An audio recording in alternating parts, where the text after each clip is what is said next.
Okay, alright. Equal tayo sa kinpoganap for today, guys.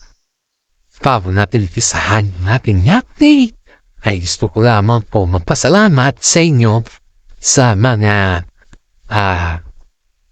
suporta ninyo sa ating YouTube channel. Bago natin pisahan ng lahat, ay gusto ko lamang po introduce sa inyo ang ating YouTube channel. Pasok! Intro.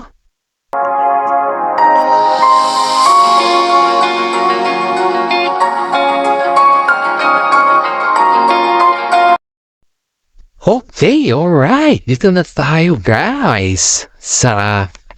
About sa King Power for today. Ito ay yung dito sa ating legit na forces ay nominado sila Kim Chu saka si Paolo Avellino sa PMPC 38 Award sa 2025.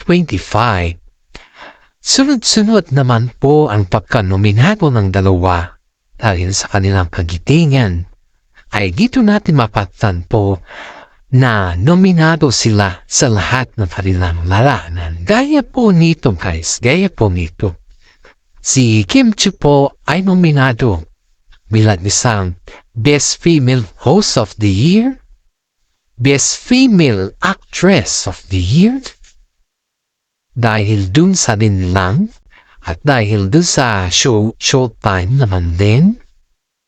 At higit sa lahat, ang dami na din naging nominado sa kanya. Sila po ni Paolo Avellino. And at the same time po, si Paolo Avellino din, Best Actor of the Year, Best TV Drama Award of the Year, at marami pa pong iba. Ayon dito sa ating mga nasalap na balita, ay hindi daw mapapaniwala ang tandem ng King Pao na kung saan ay halos nominado sila sa labas at sa loob ng industriya na kung saan po ay sa dami daw ng naging katandem ni Kim Chu, guys, si Paolo Avellino at saka si Kim Chu lang po yung nabiyayaan na nominado sa lahat ng mga awardings na nakukuha nila sa mga 2028 awards at saka 2025 award at saka 2024 awards para sa mga showbiz na kagaya nila. Ito, guys, ito yung parang napakasarap sa pakiramdam dito. Kasi sila si Ian Lim at saka si, we just comparing pero not compromising, okay? Dito, kila si Ian Lim at saka si Kim Chu noon, di ba katandem naman sila sa Mr. Right? Yun yung kanilang first na movie na nagkatandem sila at sila na that time. Wala ba kayong napapansin? Dahil, pansin po kasi ito. Ako na mismo itong nagsasabi kasi ito kasi yung pansin ko sa lahat ng mga movie nila Kim Chu at si Ian Lim. Ay, parang hindi naman sila nominado eh. Kumbaga lang is for the sake lang na may movie sila or for the sake lang na makatampal sila. That's the reason why lang. Pero yung about dito, guys, na yung nominado sila, dito mo makikita na yung ang trabaho talaga sa kanila is napaka-professional nila. Ayun niya dito, sinasabi nga ng mga iba dito na bakit ngayon lang daw nagkaroon ng PMPC 38 Award na puro laman daw ng mga award na yun ay ang laman daw ng nominado na yun ay sila Kim Chu at si Paolo Avellino. Yun ba ay dahil ba sa sikat sila or sa tagal na ng movie na lang bakit ngayon lang sila nagkaroon ng nagka-nominate ng ganon? That is the question behind the sequel ng mga alam mo na mga inggitera dito dahil they keep on asking why ba? Bakit ngayon lang daw nagkaroon or sa tagal na daw ng Vinland? Bakit Ngayon lang daw naging nagkapopok yung nominado yung dalawa. Is it that you are asking about the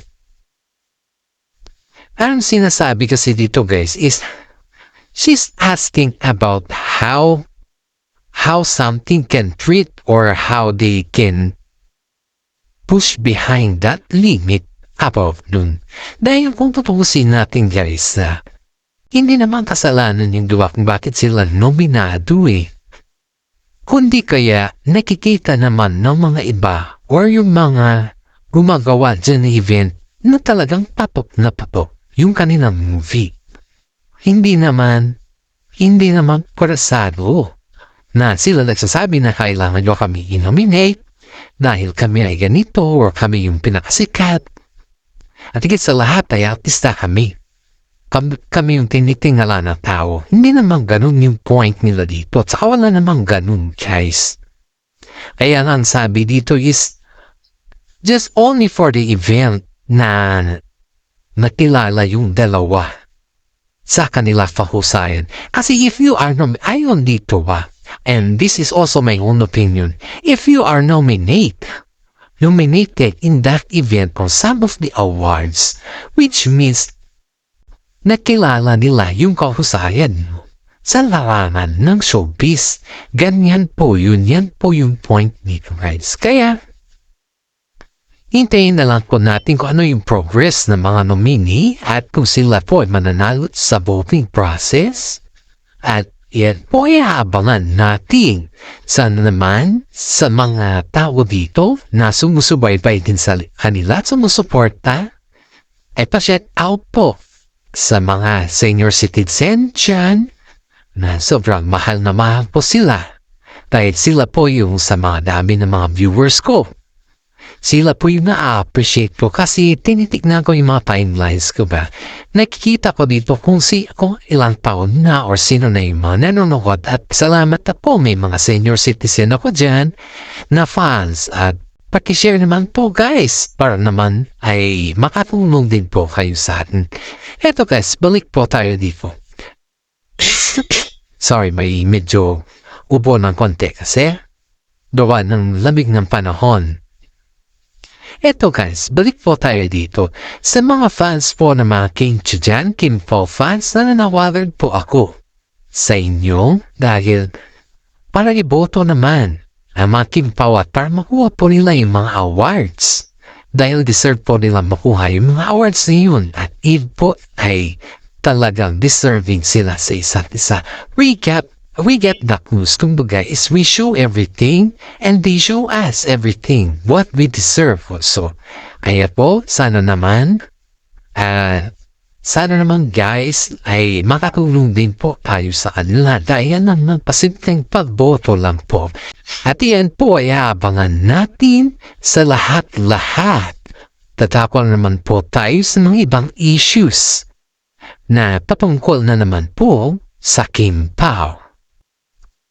Today guys, dati na palang mga fans ni Kim Chiu at si Paolo Avellino ay pinag-effortan nila na i-compile lahat yung mga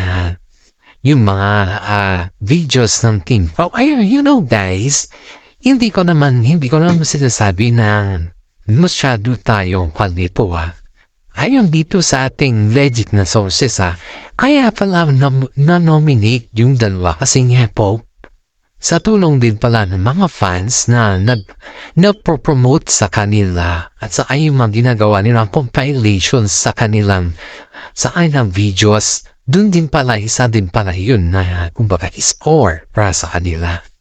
At ito din na, yung may kasama silang artista sa show na kung saan po is bakit daw si Kim Chiu at si Paolo lang daw yung nonomini samantala kasama din daw siya sa Linlang.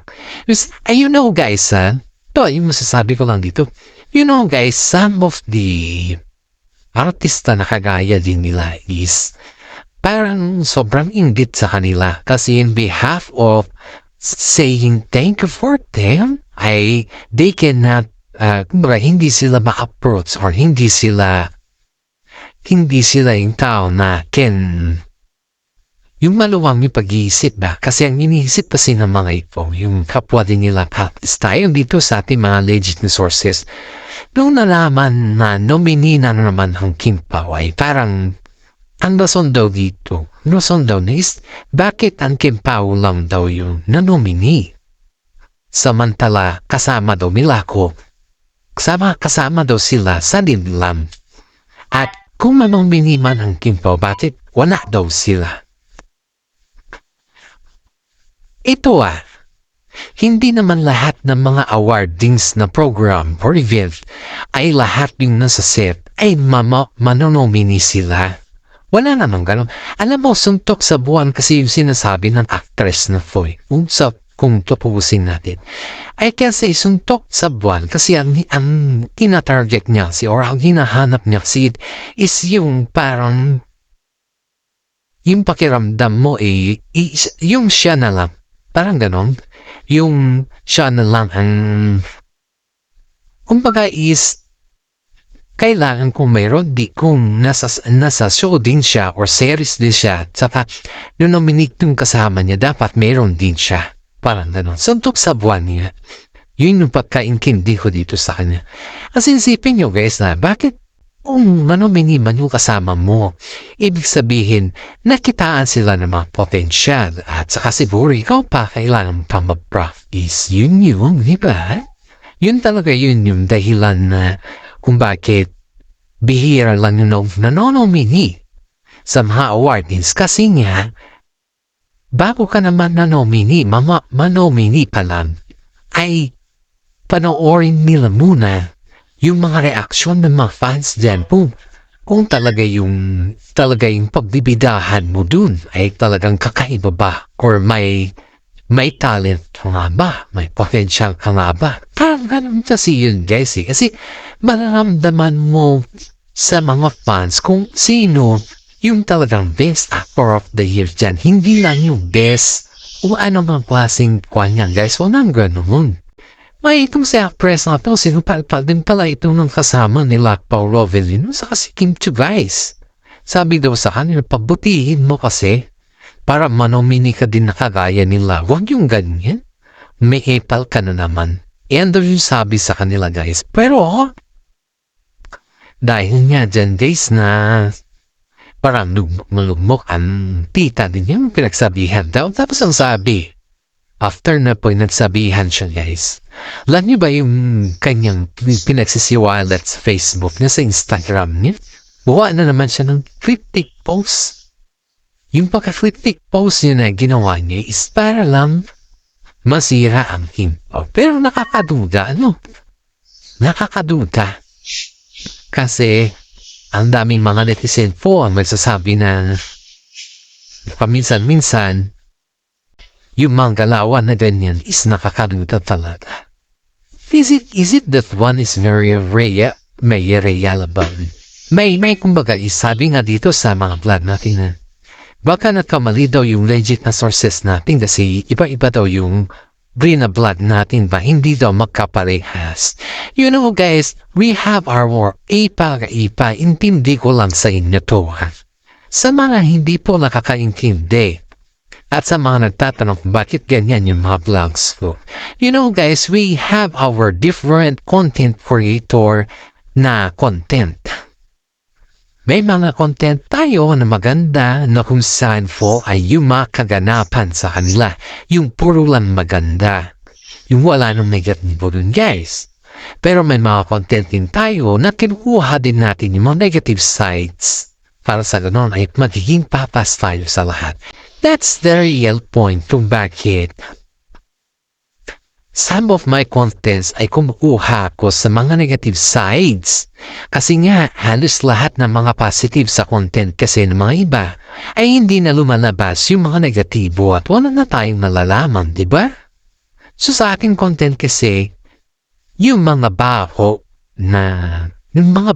ba, akusal ay yung mga baho ng mga artista na hindi pa naman lutang, hindi pa naman nalalaman ng mga iba. Yun po yung sa akin nito guys. Yun yung mga kilo-content ko paminsan-minsan.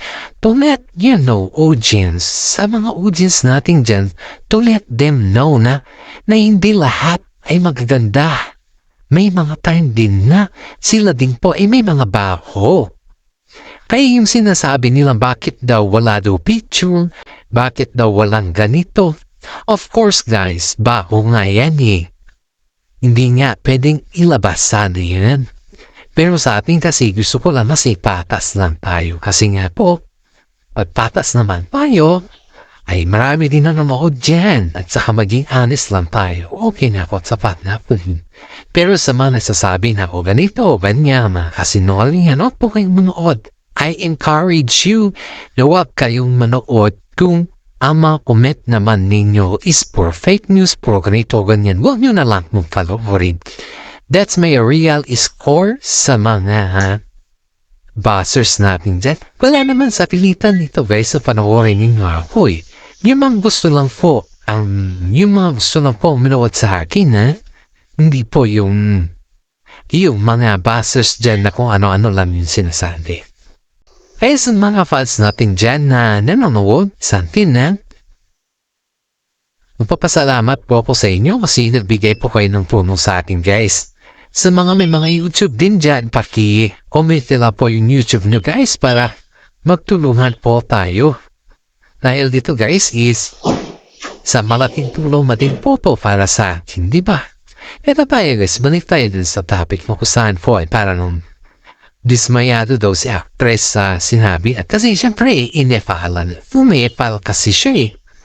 Umepal, sabi pa nga daw nilito guys every time kasi may favoritism. Kung nga, pansin namin yan, sabi daw ng kaibigan.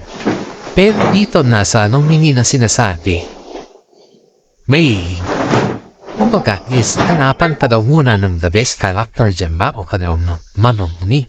And yung sabi sa kanya, which is, I don't know guys if that is real true. Kasi yung mga legit na sources natin is mas malala pa dyan yung sinabi. Pero, we just, kumbaga is, ilit na lang natin ng konti. Para naman, itong sa actress na po is mabuhayan ng konti. Para ba, yung ganun na style. Eto guys yung atin dito. Napabilib ba kayo sa ginawa ng Kim Jong-un sa Pablo-Belino sa lahat ng kanilang mga movie? Kasi kapag marami kasing naiinggit sa iyo, mas maraming nanonood sa iyo at mas sumisikat. Kaya yan yung reality to for dito guys. Kung maraming nanonood sa iyo, ibig sabihin sikat na sikat ka. Marami ring nanonood sa iyo, ibig sabihin love ka ng love mga tao. Diba?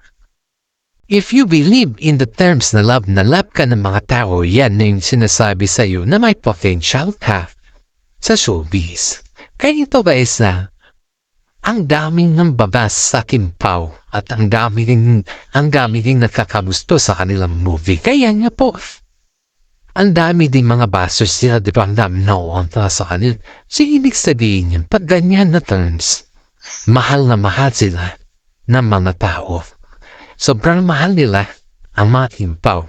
Kaya na, tingin natin dito guys is parang si Paolo Avellino is ayaw na nang bitawan si Kim Chiu. Sa tingin nyo guys, si Kim Chiu ba ay magbigay pa ba yan ng lugar sa kanyang puso or magana pa ba yan ng mga iba? Sa tingin nyo guys, which one is it? You choose better. Kasi if you choose better than that way is na-appreciate natin yan, di ba? If you choose better naman in the other way na yung kung ano na lang na terms, it's your own opinion guys. Pero yung para sa akin kasi, mas pabor ako dun kay Kim Chiu na hindi na niya bibitawan si Paolo Avellino. I love the way how Kim Chiu treat Paolo Avellino as a real husband. Yun yung gusto ko dito guys. Yun yung pinapahiwatig ko dito. Kaya sabi ko nga is grab the opportunities kasi opportunities not once only had. hanggang dito na lang po yung ating content. Guys, maraming salamat. At God bless po sa ating lahat. Sana nagustuhan ninyo ang ating content. Maraming salamat again. At sana wag naman tayo mag-skip sa ating YouTube channel. God bless po.